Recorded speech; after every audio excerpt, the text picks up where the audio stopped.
கர்த்தர் அதிசயங்களை செய்கிறார். ஊழியங்கள் வழங்கும் ஜீவ வார்த்தை. இந்த நாளிலும் கர்த்தருடைய ஊழியக்காரன் உங்களை வாழ்த்துகிறேன். ஏசப்பா நல்லவர். சோர்ந்து போயிருக்கீங்களா? இன்றைக்கு ஒரு அதிசயத்தை பார்க்க போகிறீங்க. இந்த நாள் நிச்சயமாக ஒரு அற்புதம் நடக்கும். நீங்கள் எந்த நிலையில் இருந்தாலும் சரி நம்புங்க. பிறந்த நாளை காண்கிற தேவ பிள்ளைகளை வாழ்த்துகிறேன். திருமண நாளை காண்கிற குடும்பங்களை வாழ்த்துகிறேன். ஆண்டவர் பெரிய காரியத்தை செய்வார்.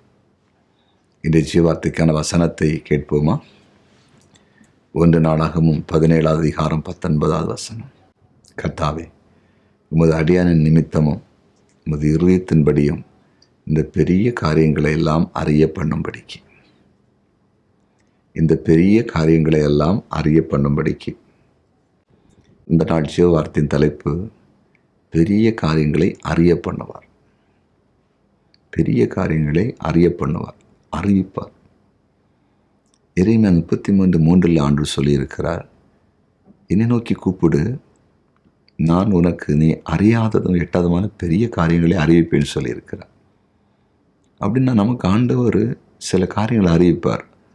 அது சாதாரண காரியமாக இருக்காது, சின்ன காரியமாக இருக்காது, பெரிய காரியங்களை அறிவிப்பார். என் வாழ்க்கையில் ஆண்டவர், நீ ஒரு மேய்ப்பனாக இருப்பாய், ஒரு சபைக்கு தலைவனாக இருப்பாய், அநேக ஊழியர்களுக்கு நீ ஒரு தகப்பனாக இருப்பாய், அநேக ஊழியர்களை உருவாக்குவாய், அநேக ஊழியர்களுக்கு நீ ஆலோசனை கொடுப்பாய். இப்படியெல்லாம் கர்த்தர் சில காரியங்களை ஆரம்பத்திலேருந்தே பேசுவார். அது நினைத்து கூட பார்க்க முடியாது. ஏனென்றால் கிறிஸ்தவர்கள் இல்லாத பின்னணியிலிருந்து கர்த்தரை பிரித்தெடுத்தார். இதனுடைய ஊழியத்திற்கு ஆலோசனை கொடுப்பதற்கு ஆள் இல்லை. எங்கள் ஃபேமிலி யாருமே சப்போர்ட் பண்ணுறதுக்கோ சொல்வதற்கோ எந்த சூழ்நிலையும் இல்லை. அப்படிப்பட்ட பின்னணியிலிருந்து கொண்டு வந்தார். ஆனால் தேவனுடைய வார்த்தை பெரிய காரியங்களை அறிவித்தார். முதல்ல உங்களோடு இன்றைக்கு பேசுகிறார். உங்களோடு பேசுனீங்க. எந்த நிலையில் இருக்கலாம், எந்த இடத்துல இருக்கலாம், நீங்கள் தேவனை மட்டும் உறுதியை பற்றி கொள்ளுங்க. அவரை நம்புங்க. நான் இப்படி இருக்கிறேன்னு எனக்கு யாரும் இல்லைன்னு அப்படி பேசிகிட்டு இருக்காங்க.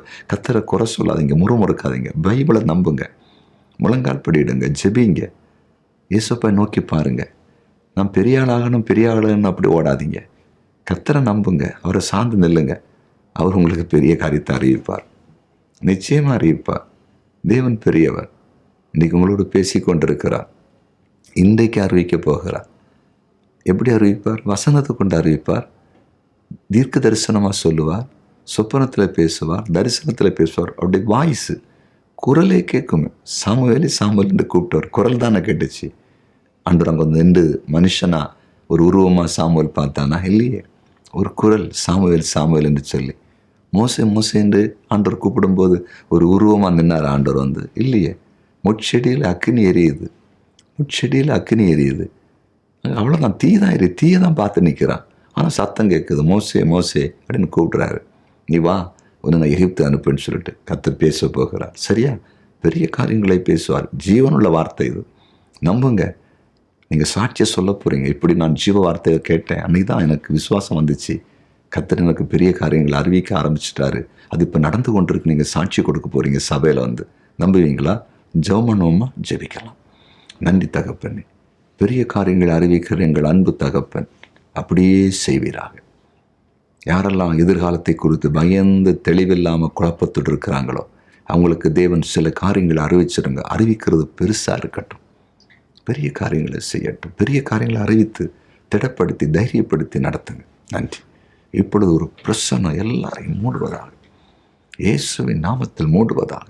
குழப்பங்கள், நெருக்கங்கள், எல்லா தெளிவில்லாத சூழ்நிலைகள் எல்லாம் நிர்மூலமாகட்டும். மனதில் இருக்கிற குழப்பத்தின் கட்டை உடைக்கிறேன். மனிதர்களால் பாதிக்கப்பட்டவர்கள் மீட்டெடுக்கப்படுவார்களாக. வாழ்க்கையில் நம்பிக்கை இழந்தவர்களுக்கு நம்பிக்கை ஊட்டப்படட்டும் என்று ஜெபிக்கிறேன். நஷ்டமடைந்தவர்களுக்கு லாபத்தை கொண்டு வாருங்க.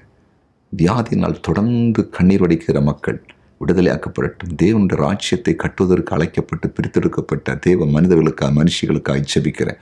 உங்கள் மேலே விசேஷத்தோடு அபிஷேகம், விசேஷத்தோடு கிருபை புதறங்குவதாக. நீர் ஜெபத்தை கேட்டிருந்ததற்காய் நன்றி. இயேசுவின் நாமத்தில் பிதாவே, ஆமென்.